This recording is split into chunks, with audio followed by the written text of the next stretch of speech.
histori të mira. Telefonatën e parë kemi në video call Armela Mazrekun, ka 13 vjet që ka bërë 3 punë njëkohësisht, lektore në universitet, ka mbaruar doktoraturën në 2020-ën. Ka theksuar edhe Elona këtu që 13 vite thot ka bërë edhe 2 edhe 3 punë. Armela, po. Çfarë 3 punësh ke bërë njëkohësisht dhe në çfarë oraresh? Historia ime e punësimit ka nisur në vitin 2012.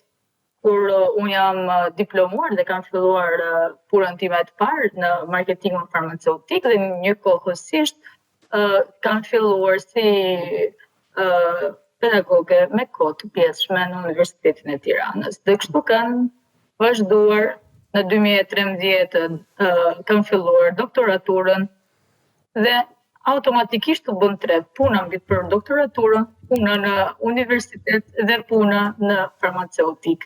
Kanë shkuar duke u zëvendësuar her pas here, ku puna në universitet ka qenë në plan të parë, por unë u bëra lektore me kohë të plotë, ndërkohë punat e tjera deri në 2020 që edhe fitova gradën shkencore doktore e shkencash në inxhiniering kimike.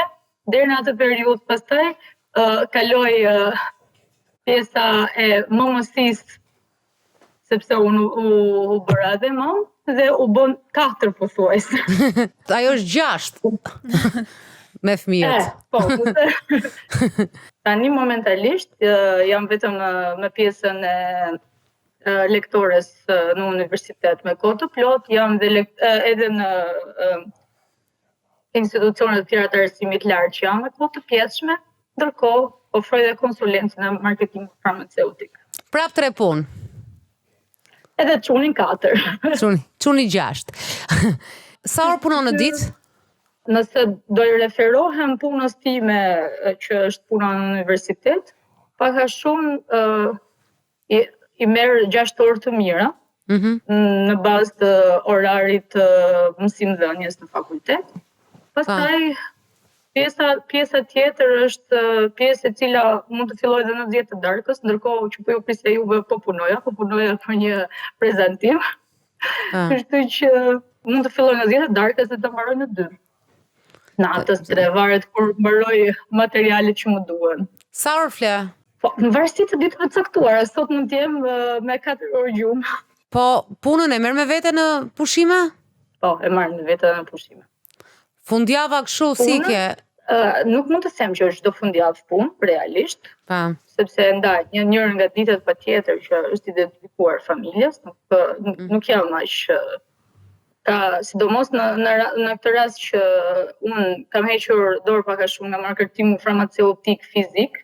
Jam pak më e lirë, sepse jam në planet e mia për të krijuar diçka në të ardhmen totalisht personale dhe jam pak më e lirë. E kam më të lirë kohën se sa kam pasur deri në korrik. Po partneri besoj që je e martuar apo je ke familje? Po, bashkëshort. Bashkëshort. Jo, se tash nuk e dim se ç'a ndodh, kupton, kështu që sigurohemi. Mund të jemi dhe partnerja, se di. Prandaj e theksova bashkëshorti. Bashkëshorti, ç'a mendon? Ka marrë kritika nga ana e tij sepse për faktin që unë jam workaholic, edhe për faktin që mbart në familje dhe problematikat e punës, i sjell, jam nga këta persona që edhe i sjell fatkeqësisht, i sjell me sjelljen time, ndoshta edhe me pjesën e shqetësimeve, por që ka shumë suport përderisa unë kam vazhduar dhe i kam bërë. E ke kështu fiksim që të zbatosh afatet? Po. Madje deri në minutën e fundit do jem duke përmirësuar diçka. Tek afati, në qoftë se deadline-i është nesër në orën 10, unë deri në 9:59 i kam dhënë dorën e fundit diçkaja për ta dorëzuar. E ke të rëndësishme që të vlerësojmë punën, që të ta thonë? Më them të drejtën, po. Ndoshta më herët më shumë, me ardhjen e rritjes së eksperiencës edhe e kupton që ndoshta në ditët e sotme kuptoj që koha mund të ishte më e rëndësishme etj, por më përpara e kam pasur të rëndësishme, sepse e bëja me shumë dashuri, investoja çdo gjë për punën edhe nuk do të them me dorën të flamurin e kush, po të bukur, po doja që të kuptohej ajo çfarë unë kam bërë. Ky vend është një vend pak e çuditshëm. Ka njerëz që marrin vlerësimin dhe vlerësojnë për aq sa japin. Ka edhe të tjerë që mendojnë që nuk janë vlerësuar asnjëherë aq sa kanë dhënë ose që aq sa meritojnë. Ti si e ke ndjerë këtë në punën tënde? Ka pasur raste që jam ndjerë pa vlerësuar dhe e kam kërkuar atë vlerësimin, egoja personale ka kërkuar me disa forma për ta marrë si trofe, si kur e meritoj. Ka pasur raste që e kam marrë pa e pasur fare, më është dhënë në një mënyrë shumë të qetë, shumë të pashtë, ashtu siç me një rrjedhë shumë normale. Po je nga ato që kur futesh në një punë bën direkt biseda pagese apo ke thënë që dua një herë të t'ju provoj dhe pastaj më shihni? Asnjëherë. Asnjëherë. Kjo ka nisur me punën time të parë, që unë kam punuar 2 muaj pa pagesë, edhe ndoshta kultura e tillë ka vazhduar e punës. Edhe kam treguar çfarë jam aftë të bëj për gjatë këtyre 2 muajve, më saktë kam fituar vendin e punës, me atë dhe në mënyrë të tillë ka shkuar e gjitha. E kanë njëna në fakt, shumë njerëz që janë shumë të zotë në punë, të avë, domethënë, gjithmonë fillimet ose nuk e kanë pasur tek leku, por në një moment biles ka qenë ai stresi që në një moment kur je punë sipërthore u meritoj më shumë, po ti se ke bërë kurrë këtë muhabet, se je përfshirë në punë shumë. Po kryesisht në eksperiencën time, çdo njeri që është shumë i aftë në punë, asnjëherë nuk e ka bërë këtë muhabetin e pa. E kanë fituar vetë, ose je prishur me ata se kujtohen që duhet paguajnë më shumë, po pronarët nuk pëlqejnë që të heshtin derisa të ngres zëri, domethënë. Që nga mund të ketë ardhur në momente të caktuara, po jo në fillim kjo gjë. Ndoshta më vonë duke ndezur lampat alert, te jam tu, shiko ku jam, pse nuk shef se çfarë, në mënyra të tilla mund të ketë ardhur. Por jo, në takimet e para, në fillimet e para asnjëherë. Çfarë motivimi ke pasur në fillim? Për të përfshirë në pjesën e punës kur kuptove që po egzagerohej shumë. Të them të drejtën, më mbante egoja, edhe aftësia për të vazhduar të treguar që pavarësisht se për të qenë dukshme gjithkohës. Po kujt po i tregoje? Domethënë njerëzve, të familjes? Edhe vetes, se në momentin që ti ndoshta nuk e merr një vlerësim, ke nevojë ta tregosh vetes që ti je aftë për ta që e ke bërë këtë. Kjo përmbushje vetes nuk është mbushur asnjëherë, më sa kuptoj, përderisa vazhdon dhe shton më tepër. Jo, unë vazhdoj dhe punoj dhe i bëj, jo se nuk është përmbushur ajo e vetes time, vazhdoj dhe punoj sepse jam një person që dua të bëj aktualisht, por në raste të caktuara, nëse ka pasur diçka që unë nuk kam qenë e vlerësuar, kam shtuar dozën e punës apo të persistencës për atë çka kam qenë duke bërë për të merrë vlerësimin. Po, për të treguar që jam, për të bërë dukshme, për të treguar që jam këtu. E ke kuptuar dhe çfarë janë efekte negative që ty të kanë dëmtuar gjithsej kohë? Që ke qenë e përfshirë kaq shumë në punë. Fakti që nuk kam punë asnjëherë, jo. Si të ka dëmtuar kjo? Dhe fakti që unë në thonë se ju dal gjithmonë punëve përpara. Domethënë, nëse ka për të bërë diçka dhe nuk është bërë, asë e marrë dhe e bëj unë atë në çdo. Më ka dëmtuar sepse në një moment apo një kohë më ka konsumuar, ndoshta shtuar doza e të bërit workaholic. Jona thotë në një moment gjatë historisë ka 2 momente, e para që shihej vetëm 2 orë djalin dhe nuk e din nëse mund ta pyesim a kishte ndjenjë fajt, a ke ka pasur ditë të caktuara që unë kthehesha në 6 dhe djalin në 8:30 maksimum i flen gjumë. Dhe normalisht këto 2 orë kishim kohë për të kaluar me njëri tjetrin. Gjatë të javës dhe gjatë kur të merr intensiteti punës, jo, nuk e kupton ndjenjën e fajit, ama kur kishte momente të caktuara që kishe një fjali nga mbrapa që të dua shumë, ku je, pse s'më more ti sot nga kopshti, pse kështu, pse ashtu, atëherë fillonte dhe e kuptoje edhe ndjenjën e fajit më shumë. Çështja është që një person që ka kaluar në workaholic ose të fiksuar pas punës, është sepse ndjenjën e fajit ata i mbysin të nesërmen me më shumë punë. Prandaj nuk bjen asnjëherë në kontakt me një ndjenjë fajit të zgjatur. Gjithmonë ke një moment që e ndjen, pastaj të nesërmen fillon edhe je sërish i strukturuar në atë që po bën. Edhe unë sa po e thënë gjatë javës nuk e kuptoja. Me merrte dita ditën, punën, edhe nuk e merrja vesh. Siç është ndjenja e fajit, mund të kesh ty për dhe shumë situata tjera emocionale. Por ka pasur raste po, që kam pasur për të bërë diçka familjare dhe puna ka qenë për të atë ditë duhet të bëja punën dhe kam lënë pjesën familjare, organizimin e gjërave dhe kam kaluar tek puna. Po për veten, kujdesi për veten, si ka qenë gjatë kësaj periudhe që je përfshirë shumë në punë? Ka qenë jo optimal, jo i pëlqyeshëm, realisht. Se nuk del koha. Armela thot që tani që ka vetëm një punë, të paktën siç i ke thënë Elonës, dihet si e pavlefshme. Po, ka raste të caktuara në këtë periudhë që them, po pse po pushoj kaq shumë? Sepse puna i ka caktuar ditën, ka qenë struktura ku ka ecur, edhe i ka lënë tani bosh dhe nuk di si ta menaxhon më. Armela, ç'a bën ti kur i kot? Nëse rri ndonjëherë kot. E zë, më ke çunin në gjumë, ç'a mund të bësh ti? Apo i fillon hap punë shtëpisë, rregullon shtëpinë? Jo, them drejtën, më ka kaluar kjo pjesa, gatuaj. Po rri ndonjëherë kot, thjesht rrish kot kolltuk, shohësh. Po. Një serial komplet, ë? Po, komplet jo, asnjëherë. Zgjedh gjithmonë filma të shkurtër sepse nuk do ta përgjigjsoj për të gjithë personat workaholic, po kam përshtypjen që e kemi të zhvilluar pak ADHD. Edhe nuk fokusohem dot për ta parë një serial. Edhe një libër e nis duhet të më tërheqë shumë, ose do të kem shumë kohë, momentet e para që të më tërheqë që ta mbaroj, ose do ta mbaroj brenda natës, ose 2 ditëve, ose po nuk e mbarova gjatë kësaj periudhe, do ngelet aty sipër. Ka qenë momente për shembull që ti të ka ardhur keq s'ke qenë, qoftë nga ai momenti më i thjesht në një bisedë që ti nuk je përqendruar, që mund të kesh qenë e rëndësishme deri tek prindrit e tu apo diçka me familjen, në një event familjar, ke pasur raste që realisht ke thënë që mund ta kisha shtyrë të kisha bërë më vonë? Ka pasur raste, kam qenë duke humbur celebrimin e tij me motrë. Jam kthyer në momentet e fundit dhe kam shkuar, sepse mendova që ajo po celebrohet.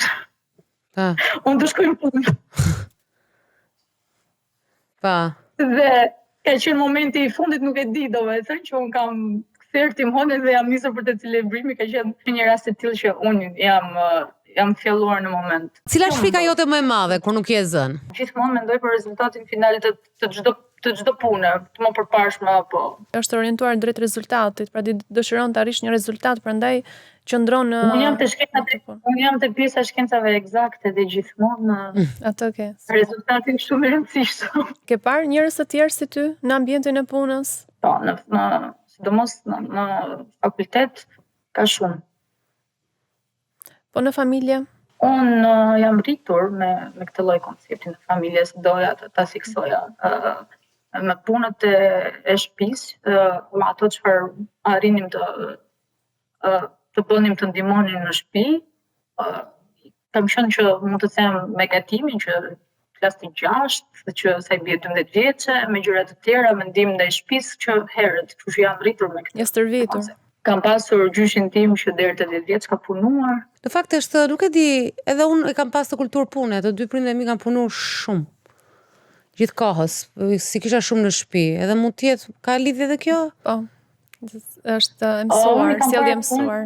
Unë i kam parë të dy prindrit. Mamin e kam pasur në shtëpi me punë artizanale në shtëpi që e ka gzirë ndoshta për të realizuar ato çfarë kishte për të bërë. Armela, po partneri yt ka pas një tjetër marrëdhënie me punën? Po, partneri im është shumë i saktë në marrëdhënie me punën, në respektimin e çdo lloj orari, situate, çdo gjë, dhe në momentin që mbaron puna, arrin të vendosë kufijt. Ka tjetër marrëdhënie, nuk ka të njëjtën. Armela, unë falenderoj shumë për rrëfimin tënd. Faleminderit. Doa vetëm të them diçka që është më mirë të jesh fiksuar pas punës sesa të mos punosh. Unë bie dakord, megjithatë dikush më ka thënë, kam qenë mbaj mend me një shoqen time, të dyja dhe ajo shumë e zonja jashtë Shqipërisë, dhe po diskutonin për njërin, një shoqe të përbashkët, e cila kishte vendosur që kishte emigruar dhe nuk donte të punonte. Pra donte të rriste fëmijët.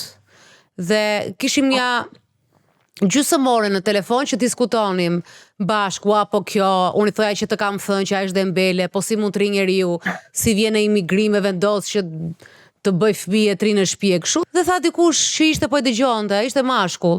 Tha, ore, ka veç qef gra që të ri në shtëpi dhe të rrisin fëmijët edhe të merren me punë të shtëpisë. Kështu që respektojini dhe atë, se ne na duke i çuditshme. Jo, absolutisht e respektoj. Nuk e kisha në të koncept, sepse puna është edhe ajo të rrisësh. Realisht është shumë punë. Është më shumë se sa të bësh projekte, sepse po projekton një sistem, një organizim si një të ri për shoqërinë, siç është një fëmijë, një etj. Nuk është se nuk është punë. Jo, unë po flas për persona të cilët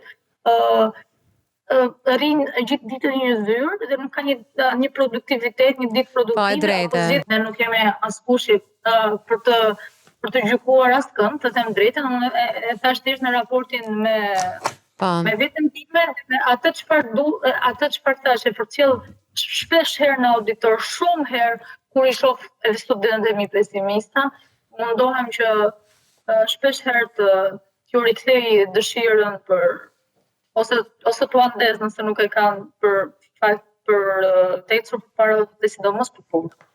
Për shkollimin dhe për punën në varësi shpesh herë shkollimin, sepse të ndodh shpesh në momentin që ti ke mbaruar një shkollë, sidomos në vitet e sotme, që shkollimi që ti ke bërë nuk e gjen veten në tregun e punës. Si kudo. Ka dhe njerëz që siç ke qenë ti ose unë që kam të mësuar të pjesën e punës edhe nuk e kam pjesë identitetin tim, ka njerëz pastaj që nuk punojnë dhe mua më ka ndodhur kjo në një moshë, nuk doja të jepja sepse nuk e doja atë gjën. Dhe puna është ta kuptosh sa më shpejt dhe të ikësh nga ajo punë. Po ka njerëz që e kuptojnë dhe kanë frikë, pastaj edhe frikra që ndoshta workaholics nuk i kanë, siç janë frika të largohesh, frika rrogës, por nuk duhet i mendosh këto. Mendoj që gabimi që bëjnë të rinjt është që rrinë dhe s'ka produktivitet, po mendoj që çdo njeri mund ta gjejë veten në një gjë dhe mund të jetë shumë i mirë për atë. Futet në çik sistemi që të tërë duhet jemi në shkollë, të tërë duhet kemi punë, ndërkohë që njëri mund të jetë një zanaçi jashtëzakonshëm dhe ta dashurojë atë punë, dhe ndoshta edhe paguhet më mirë. E kemi çik mbrapsht, jo vetëm ne, po e gjithë bota po riformaton. Madje tash do një teori që mbas 10 vjetësh njerëzit do punojnë për qef. Një teori e re. Po të riformatohet. Është shumë interesante. Nuk, se di se do i bëjmë lekët, po ndoshta alienët që janë duke ardhur do na e zgjidhin. Po kjo ishte, pra është sistemi edhe sidomos edhe në shkollat shqiptare që duhet i thot atyre që nuk është mos të dalin të zhgënjyer se si janë të gjithë inxhinier kimistë dhe nuk ka me qindra laborator Garnier apo ku di unë Vichy se që kanë qenë ca për kremra estetik a çfarë ka, po kaq ky vend nuk kaq researchers bëhen dot këtu, mund shkojnë jashtë shtetit. Por nga ana tjetër mund të gjejnë gjën brenda inxhinierisë kimike që pastaj këtu vjen edhe pak kreativiteti se mund ta përdorësh, janë ca gjëra që mund të përdoren, ca aftësi që i përdoren edhe në vende të tjera. Edhe kjo është pastaj për të bërë një temë tjetër, po gjithsesi unë të falenderoj shumë edhe faleminderit. Kujdesu për veten, mos harro kujdesesh për veten e pasere. Faleminderit. Okej, faleminderit. Unë dhe telefonuesi sot jemi kështu si gang. Pra unë nuk do t'jap të flasësh vetëm ti, unë nuk e thash kujdesu për veten kohë, sepse unë s'po t'jap asnjë lloj këshille, jam komplet e zhytur. Delina e gjen kohën për të kujdesur, se the sot. Jo, tani po, absolutisht ka ndryshuar tani. Madje kam një orar pilatesi që tash po e them publikisht, po çon si ka, është orari im, të cilit tash kam mësuar se dikur shiko se kam diçka ose si t'ja bëj se kam këtë dhe e hiqja, se kam të punën. Jo, gjërat janë bërë dhe pas pilatesit edhe para pilatesit. Kështu që orarin e pilatesit unë nuk e lëviz për asgjë. Thjesht atë orë jam me zën. Por ama unë nuk jam me zën në orën 7. Mund mos jem me zën dhe në 8. Por mbas orës 9 unë jam me zën. Dhe do t'i që gjërat bëhen. Bëhen edhe kur vën limitet e tua sa bëhen. Dhe bëhet dhe është ndryshe, është hapet një ajër. Se edhe kjo kota që më shif mua sa punoj, që kem fiksim, po punoj unë dhe duhet jem e pakrehur dhe të jem rrëmuj dhe sepse jam duke punuar dhe kështu është. Nëse. Kalojmë tek